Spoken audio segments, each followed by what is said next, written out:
สบายดีตอนนี้ก็หอดเมืองปากซองแล้วว่าสิพากันไปตาดเนือง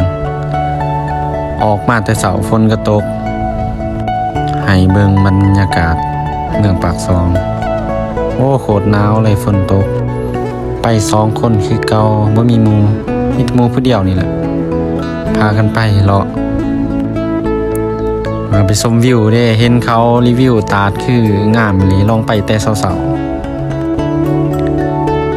ฝนก็ตกเลยหนาวก็หนาวพากันแข็งไปตอนนี้ก็จักหอดแถวใดบ่ฮู้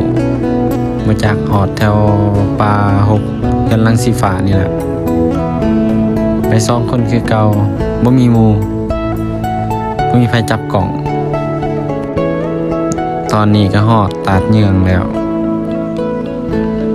บรรยากาศก็ประมาณนี้แหละก็ตัดคลิปไปนำเบาไปนำบ่มีไผมีแต่2 คนว่าอยากเห็นคนดังไปก็บ่เห็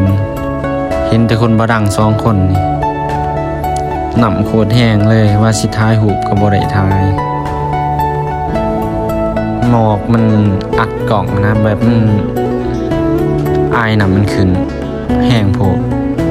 เลยบ่ได้ถ่ายสักว่าสิลงก็อย่านำได้แต่พากันเบิ่งวิวอย่างเดียวตอนนี้ก็พากันเมื่อแหละฝนตกแห้งถ่ายรูปก็บ่ได้ถ่ายตั้งใจว่าสิถ่ายคักๆได้รูปเอาไปเอามาบ่ได้รูปซ้ำโอ้ยแซงพากันเมื่อบ้านนี้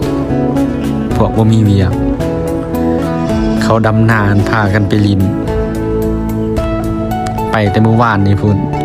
มื้อนี้ยังทันกลับ10 โมงเลยว่าสิไปตาดฟ้านต่อก็คลิปนี้ก็จบส่ำนี้แหละ